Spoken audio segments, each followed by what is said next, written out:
తెలంగాణ మహిళల సామూహిక జీవన విధానానికి బతుకమ్మ పండుగ నిదర్శనమన్నారు మంత్రి సీతక్క. తెలంగాణకు చెరువులే జీవనాధారమని, బతుకునిచ్చిన చెరువులను పూజించుకోవడమే బతుకమ్మ పండుగ అని తెలిపారు.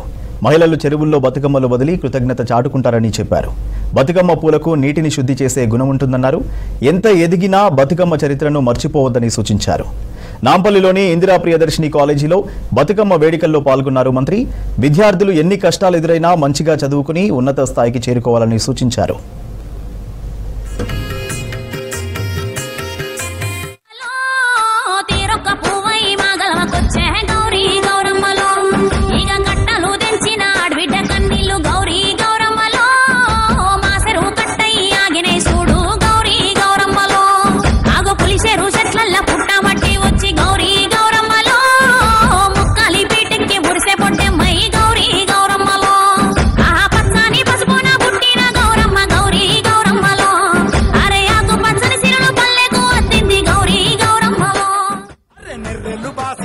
My dear sisters and girls, Indira life is our Indiramma.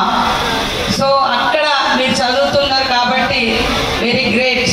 Manamandaram రకరకాల పువ్వులతో ఇక్కడ మనకు పువ్వులు దొరికాయి కాబట్టి ఒకటి రెండే అక్కడ కనబడుతున్నాయి.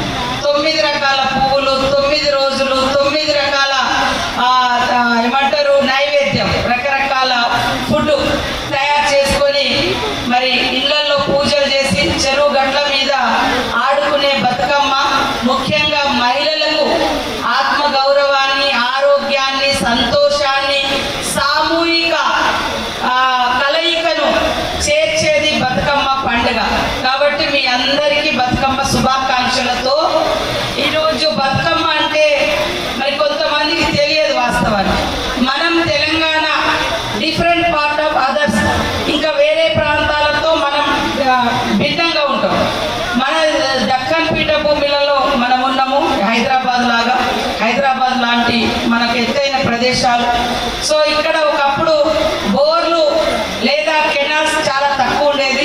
ఎక్కువ చెరువులు కాకతీయుల కాలంలో, కాకతీయ డైనస్టీ ఏదైతే ఉందో ఆ టైంలో ఎక్కువ మనకు విలేజెస్ చెరువులు తవ్వించారు. ఇప్పటికి కూడా మీరు అప్పుడప్పుడు మా దగ్గరకు వస్తే ఈ మధ్య కాలంలోనే రామప్ప టెంపుల్కు యునెస్కో వరల్డ్ హెరిటేజ్గా ఐడెంటిఫికేషన్ వచ్చింది, గుర్తింపు వచ్చింది. అక్కడ రామప్ప లేక్ ఉంటుంది. తర్వాత మా దగ్గర ములుగులో మీరు చూస్తే లక్నవరం స్టేట్లో ఫస్ట్ వాటర్లో రోప్వే ఉంటుంది, నీళ్ళ మీద తాళ్ళ వంతెన అంటారు. సో అట్లా అది కూడా వాళ్ళు కట్టించింది. సో అట్లా అంటే పెద్ద పెద్ద చెరువులు, చిన్న చిన్న చెరువులు చాలా కట్టించారు. ఆనాడు మనకు